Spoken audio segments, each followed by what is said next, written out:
notre émission ce vendredi 6 décembre 2024, les femmes prennent l'arène avec coach Marcel Ange, c'est sur la radio Mara FM. Nous sommes aujourd'hui avec 3 invités. Toutes les 3 sont déjà passées sur cette émission. Elles ont tout un parcours emblématique avec de belles réalisations. Madame Chantal Malou, elle est entrepreneure. Bonsoir madame. Bonsoir. Madame Marie-Christelle Biagna, qui va arriver d'un moment à l'autre, est entrepreneure, fondatrice d'une ASBL pour la cause des filles mères. Et nous avons aussi Madame Sako Rokaya, femme politique et entrepreneur. Bonsoir madame. Bonsoir. Vous êtes les bienvenus. Merci de nous avoir honorés en venant à cette émission aujourd'hui. C'est vraiment un plaisir de vous avoir. Des étoiles jaillira la lumière. C'est notre thématique. Nous parlerons du leadership féminin dans la diaspora, des routines de leader pour bien commencer une journée.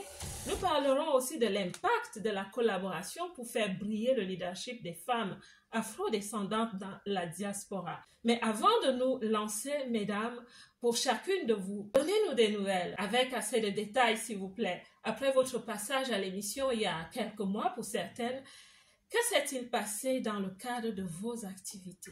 Je commence avec Madame Chantal Malou. Est-ce que vous pouvez nous dire un peu? Écoute, merci pour cette belle invitation, invitation d'ailleurs, une des invitations. Bien sûr, avec plaisir. Pour nous réunir et donner aussi un feedback de ce qui s'est passé exactement. Fois. Oui. Et moi, en tout cas, je remercie l'émission parce que c'est vrai que ça a eu un impact dans mes collaborations, dans mes contacts. Et j'ai eu vraiment des nouveaux partenaires, de nouvelles directives, des échanges avec des partenaires, futurs partenaires. Et ça m'a permis aussi de pouvoir aussi me challenger, d'améliorer aussi mon organisation, mon travail en général. En sachant que c'était une première et que nous n'avons pas pu, c'est vrai qu'aboutir, mais ça a quand même déjà pu donner une ébauche du projet à venir qui sera un bientôt. Bon socle. Voilà, oui, c'est vraiment ça. Super. Donc c'était un tremplin et ce que j'ai aimé aussi à travers ce programme, ça m'a permis de structurer certaines choses et de travailler différemment. Et ça, c'est vraiment, tu nous guides vraiment vers cette voie de pouvoir travailler avec des directives nouvelles et une autre façon de voir. Et ça, c'est vraiment... je conseille à tout le monde de venir parce que c'est vrai à la radio, différemment. Donc, c'est pas comme une radio traditionnelle parce que c'est vrai qu'on est préparé avant de partager l'échange et ça nous structure et ça nous donne un axe qu'on n'avait pas imaginé dans la vision et ça m'a vraiment plu. Donc, je te remercie. Oh, je vous en prie. Et Madame Sako. Sako, s'il vous plaît, oui, pardon. Merci, coach. Voilà. Et je suis passée à l'émission en pleine campagne électorale la dernière fois. Et c'est vrai que j'ai eu aussi beaucoup de retours, des gens qui m'ont appelé pour m'encourager et toi aussi qui m'as donné beaucoup de conseils. Parlons de collaboration justement. Vous avez parlé de collaboration entre sœurs, vous avez un peu introduit. Comment la collaboration peut faire briller un peu plus encore la lumière du leadership des femmes afro-descendantes? Parce qu'on a compris qu'aller seul ne nous amène pas très loin. Quand on se met autour de la table et qu'on s'est créé des idées ensemble, chacune sort de là étant forte. Et c'est pour ça qu'on parle des étoiles qui deviennent la lumière. Quand plusieurs étoiles se mettent ensemble, parce que je ne sais pas si vous avez déjà vu dans le ciel, quand il y a une seule étoile, parfois on ne la voit pas, on a du mal à la voir. Mais quand il y a plusieurs étoiles ensemble, côte à côte, on voit vraiment de la lumière. Et voilà, que nous sommes un peu comme des étoiles, nous sommes dans la diaspora. Comment voyez-vous ça? Vous avez déjà très bien introduit en parlant justement de la collaboration entre sœurs.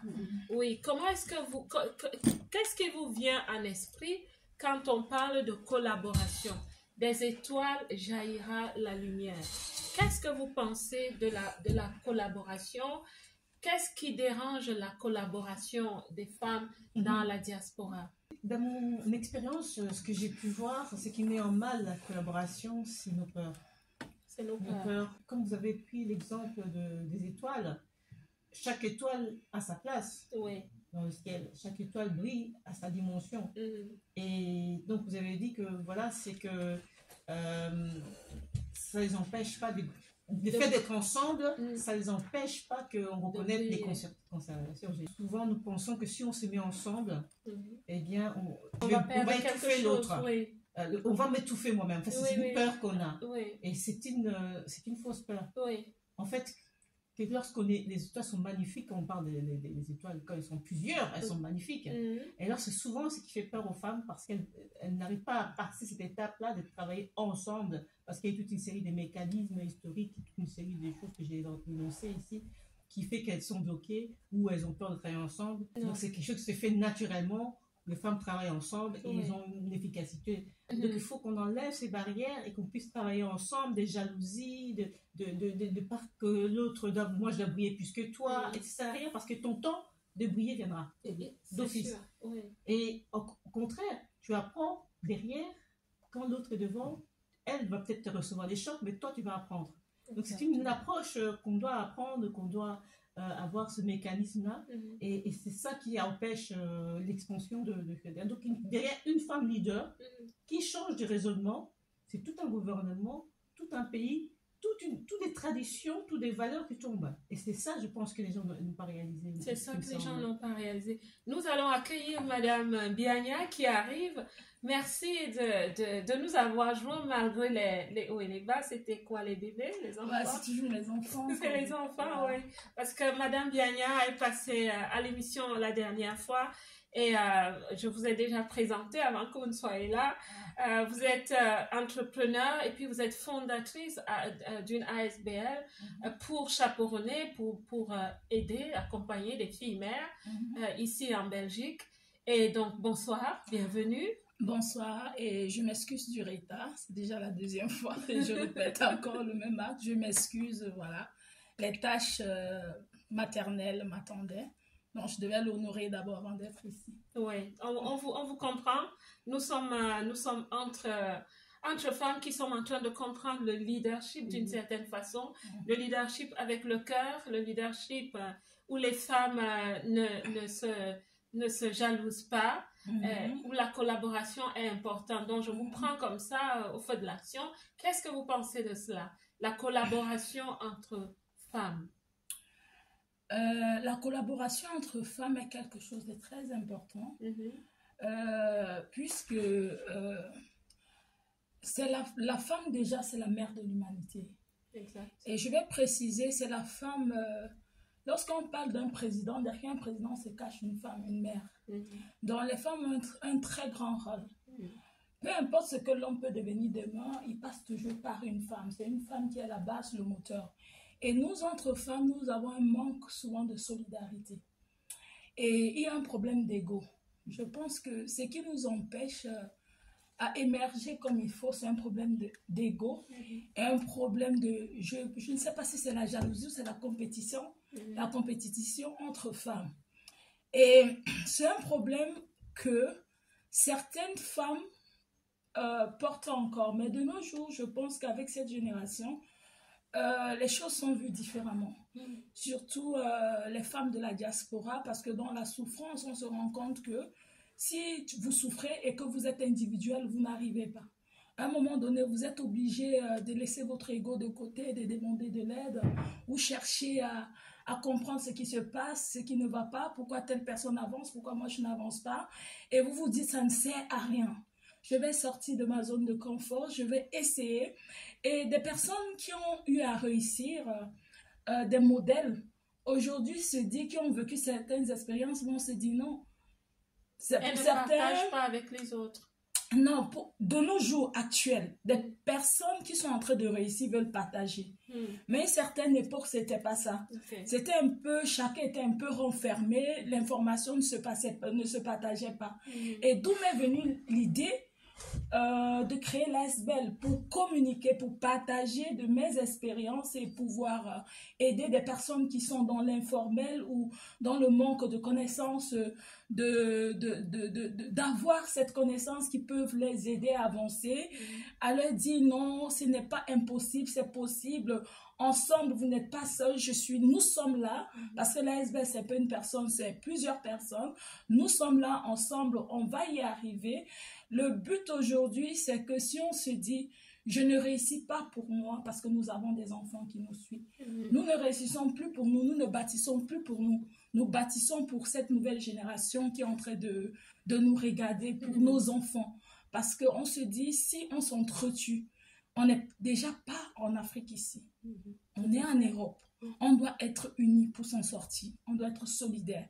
Aujourd'hui, si j'ai un magasin, j'aimerais voir 10 femmes avoir ce même magasin. J'aimerais voir des femmes afro montrer qu'elles n'ont pas que leur beauté. Montrer qu'elles n'ont pas que l'apparence. Derrière l'apparence, elles ont une beauté intérieure. Et derrière l'apparence, ce sont des femmes capables, des femmes bosseuses. Il y a un message qu'il faudrait que nous passons, nous les femmes. Donc voilà, ce qui était tabou hier, aujourd'hui ne peut plus être tabou. Exactement, exactement. Et c'est très intéressant. Et qu'est-ce que vous en pensez, Madame Sako? Je vais rejoindre ce que mes sœurs ont dit. Hein. Et comme on dit, l'union fait la force. C'est, pour moi, c'est triste. Des fois, je me dis que c'est triste et c'est dommage. C'est dommage parce que si on se réunissait, nous femmes, ici dans la diaspora, on verrait une grande entreprise, je vais dire. Les étoiles donneraient la lumière. Je sais qu'ici, chaque femme est capable. Comme on dit, peut-être ton heure n'est pas venue ou tu n'as pas osé franchir le pas. Pour moi, comme on dit toujours, on se jalouse, il y a la méchanceté et tout. Comme ma sœur a dit, ça sert à rien. Ça sert à rien. Parce que on a chacun, si on doit se transmettre les connaissances entre nous et les savoirs. Une femme a besoin qu'on l'encourage, qu'on lui dit, tu sais le faire. On a juste besoin que de ça. Oui. Tout le monde est capable, tout le monde sait faire quelque chose, surtout chez les femmes. Moi, je vois beaucoup de femmes ici, quand tu parles avec, tu te dis, franchement, c'est dommage. Il y a beaucoup de potentiel. C'est dommage. Oui. Et c'est des femmes, après, je ne vais pas dire qui se laissent mourir, mais voilà, après, qui attrapent la paresse. Oui.